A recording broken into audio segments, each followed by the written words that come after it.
নমস্কার, the Bong প্যারেন্টিংয়ে স্বাগত। ২ বছর, আমার মনে হয় এই ২ বছর বয়সটা প্রত্যেকটা বাচ্চার জীবনে, প্রত্যেকটা বাবা মায়ের তাদের বাচ্চার বা তাদের সন্তানের জীবনে একটা অন্যতম গুরুত্বপূর্ণ সময়। কারণ এই সময়টা এমন একটা সন্ধিক্ষণ, যে সময় এসে এর আগে যে আধো আধো শব্দগুলো শিখেছিল সেগুলো ম্যাচিওর করা শুরু করে, বা এই আধো আধো শব্দগুলো একটার সঙ্গে আরেকটা লাগিয়ে একটা ছোট ছোট বাক্য ব্যবহার করে নিজেদের ভাব, নিজেদের জগৎ এগুলোকে প্রকাশ করা শুরু করে। এখন কোনো বাচ্চা সেটা তাড়াতাড়ি করে ফেলে বা আগে করে ফেলে, কোনো বাচ্চা একটু সময় লাগে। এখন এটা খুব স্বাভাবিক ব্যাপার, কারণ ৫টা বাচ্চার বৃদ্ধি বিকাশ ৫ রকমের হয়, কারণ ফ্যাক্টরসগুলো আলাদা আলাদা হয়। ৫টা বাচ্চার পরিবেশ ৫ রকমের হয়। বিজ্ঞান বলছে এগুলো খুব স্বাভাবিক ব্যাপার। কিন্তু বাচ্চাদের এই যে ল্যাঙ্গুয়েজ ডেভেলপমেন্ট বা ভাষার যে বিকাশ, সেটাকে ৩ দিক থেকে দেখতে হয়। প্রথমত এক্সপ্রেসিভ ল্যাঙ্গুয়েজ, দ্বিতীয়ত রিসেপটিভ ল্যাঙ্গুয়েজ, আর তৃতীয়ত সোশ্যাল কমিউনিকেশন। বাবা মা হিসেবে আমরা যদি এই ৩টে দিককে ৩টে দিক দিয়ে যদি আমরা বাচ্চাদের এই ভাষার বিকাশকে দেখতে পারি, তাহলে আমরা তাদের ল্যাঙ্গুয়েজ ডেভেলপমেন্ট বা ভাষার যে দক্ষতাটা সেটাকে আরও সুন্দরভাবে ত্বরান্বিত করিয়ে নিয়ে যেতে পারবো। আমরা এই ৩টে দিক থেকেই ওদেরকে বিভিন্ন রকমভাবেই অ্যাক্টিভিটি দিয়ে সুন্দরভাবে ওদের যে ল্যাঙ্গুয়েজ স্কিল বা ভাষার যে দক্ষতাটা সেটাকে বাড়িয়ে ফেলতে পারবো। তাহলে আমাদেরকে বুঝতে হবে এই ৩টে জিনিস কী। প্রথমেই আসি এক্সপ্রেসিভ ল্যাঙ্গুয়েজ। দেখুন, এক্সপ্রেসিভ ল্যাঙ্গুয়েজ সেটাকেই বলছে যেটা আপনার সন্তান বলছে বা এক্সপ্রেস করছে। এখন গবেষণা দেখা গেছে যে ২৪ মাস বা ২ বছর বয়সের একটা বাচ্চার শব্দভাণ্ডারে মোটামুটিভাবে ৫০টার মতন শব্দ থাকে, অর্থাৎ ভোকাবুলারির কালেকশন মোটামুটি ৫০টার মতন শব্দ। এর মধ্যে নিকট আত্মীয় বা নিকট মানুষ, যে কাছের মানুষ, তাদের নাম, তাদের সঙ্গে সম্পর্ক, আশপাশে যা আসবাবপত্র বা জিনিসপত্র দেখতে পাচ্ছে তাদের নাম, ফলমূল যেগুলো চেনাশোনা, সেই সব মিলিয়ে গুছিয়ে ৫০টা। হ্যাঁ, এমনকি ৫০টার মধ্যে শুধুমাত্র মাতৃভাষার যে ৫০টা শব্দ সেটাও নয়, অন্য আরেকটা ল্যাঙ্গুয়েজ যেটা শিখছে সে বা সেটা শুনতে পাচ্ছে কিছু কিছু, সেরকম নামও ইনক্লুডেড আছে। যেমন আমরা বাঙালিরা অনেক সময় অনেক ইংলিশ নাম বাচ্চাদেরকে বলে থাকি বা শিখিয়ে থাকি, সেগুলো সব মিলিয়ে গুছিয়ে ৫০টা। এরকমও হয় যে অনেক বাচ্চাদের ক্ষেত্রে এই শব্দভাণ্ডারের সংখ্যাটা ১০০ বা ২০০। তবে আরও ভালো যেটা হতে দেখা যায় সেটা হচ্ছে এই যে একটা শব্দ এগুলো এখন আর ব্যবহার না করে এরপর থেকে যেটা চেষ্টা করে একটা শব্দের সঙ্গে আরেকটা শব্দ ব্যবহার করে ছোট ছোট বাক্য গঠন করে। যেমন মা, গাড়ি, খাবার এগুলোকে আলাদাভাবে না ব্যবহার করে মা এসো, খাবার দাও, গাড়ি দাও, এরকম টাইপের বাক্য, ছোট ছোট বাক্য গঠন করা শুরু করে। হ্যাঁ, তবে এখানে একটা কথা বলে রাখি যে ২ বছর বা ২৪ মাস বয়সে এসে যেটা উচ্চারণ করছে তার মধ্যে ক্ল্যারিটি থাকবে না, পরিষ্কার পরিচ্ছন্নভাবে সে উচ্চার করবে না, সেটাই স্বাভাবিক।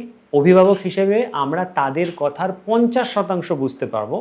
অপরিচিত একজন মানুষ বা যারা দূর সম্পর্কের আত্মীয় বা যারা সবসময় কাছে থাকে না, তারা সেটাও বুঝতে পারবে না, সেটাই স্বাভাবিক।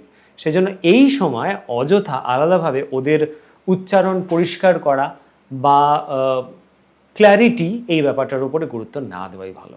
২ নম্বর জিনিস হচ্ছে রিসেপটিভ ল্যাঙ্গুয়েজ, বা কতটা সে রিসিভ করতে পারছে বা কতটা সে বুঝতে পারছে, নিতে পারছে। এখন এটা আমরা প্রাপ্তবয়স্করাই জানি, আমরা যদি নতুন কোনো একটা ভাষাকে বলতে চেষ্টা করি তাহলে সেটাকে আগে আমাদেরকে বুঝতে হবে। সেটা যে কোনো ভাষাই হতে পারে।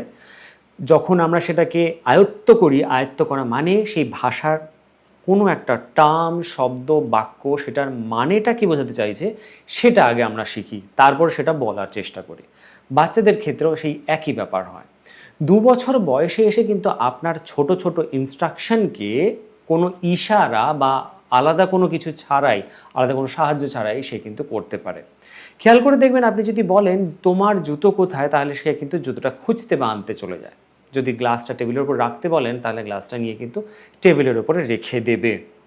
আপনি যদি বলেন যে একটা বই বা খাতা বা একটা ছবি খুলে বলেন যে কুকুরটা কোথায় বা বেড়ালটা কোথায়, সে কিন্তু আঙুল দিয়ে দেখাবে।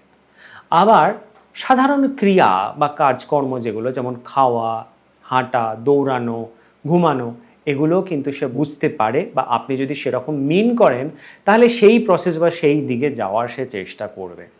অর্থাৎ এই 2 বছর বয়সে এসে তার রিসেপটিভ ল্যাঙ্গুয়েজ যেটা সেটা যথেষ্ট ডেভেলপ করে এবং তবেই গিয়ে সেটাকে এক্সপ্রেস করতে পারে, কারণ সারাদিনের বিভিন্ন রকম কাজকর্ম, বিভিন্ন রকম অ্যাকশনস, ইনস্ট্রাকশনস সেগুলো সে বুঝতে পারে। মানে 2 বছরে বয়সে এসে বোঝার ক্ষমতা তার কিন্তু হয়ে যায় যথেষ্ট। লাস্ট বাট নট লিস্ট যেটা হলো সোশ্যাল কমিউনিকেশন। মানুষ তো সামাজিক জীব, তাকে সোশ্যালি বা সামাজিকভাবে যে কথোপকথন বা যোগাযোগ সেটা তো করতেই হবে।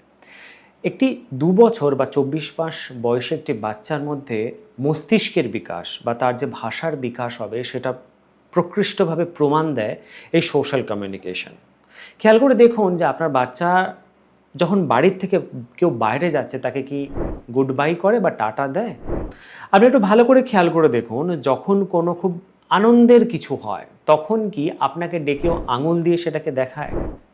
আরেকটা জিনিসও খেয়াল করতে পারেন, যদি কোনো ভালো লাগার কিছুও পায় তাহলে সেটা কি আপনার কাছে নিয়ে এসে শেয়ার করতে চায় বা শেয়ার করে দিতে চায়, আপনাকে সেটাতে ইনক্লুড করতে চায়? তাহলে ভাববেন যে এটা ওর সোশ্যাল কমিউনিকেশনের একটা বড় পার্ট, ওর মস্তিষ্কের বা ওর ব্রেনের মধ্যে যে ল্যাঙ্গুয়েজের ডেভেলপমেন্ট বা ওর মধ্যে যে এক্সপ্রেশনের ডেভেলপমেন্ট, সোশ্যাল কানেক্টিভিটির ডেভেলপমেন্টের একটা বড় প্রমাণ।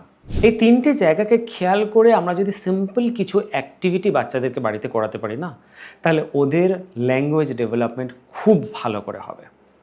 আমরা বাড়িতে যে সিম্পল কিছু অ্যাক্টিভিটি ফলো করি বাচ্চাদের ক্ষেত্রে, সেগুলো আমরা বিভিন্ন পর্বে আপনাদের সামনে তুলে ধরবো, সেগুলো খুব তাড়াতাড়ি নিয়ে আসছি। আশা করব সেগুলোও ফলো করবে আপনারা আপনাদের বাচ্চাদের ক্ষেত্রে ল্যাঙ্গুয়েজ ডেভেলপমেন্ট খুব সহজে করতে পারবেন এবং উপকৃত হবেন। তবে শেষে একটা কথা বলে রাখি, যদি দেখেন এই 2 বছর বয়সে এসেও বাচ্চা আপনার সিম্পল ছোট ছোট ইনস্ট্রাকশনগুলো বুঝতে পারছে না, আই টু আই কন্ট্যাক্ট করছে না, বা বেশ কিছু শব্দ, বেশ কিছু মিনিং, বেশ কিছু অর্থ সে আগে শিখেছিল যেটা সে হঠাৎ করে ভুলে গেল বা ব্যবহার করতে পারছে না, বেশ অনেকগুলো শব্দ, তাহলে একবার পেডিয়াট্রিশিয়ান বা স্পিচ থেরাপিস্ট বা স্পিচ ল্যাঙ্গুয়েজ প্রফেশনাল অনেক থাকে, তাদের সঙ্গে একটু যোগাযোগ করে কনসাল্ট করুন।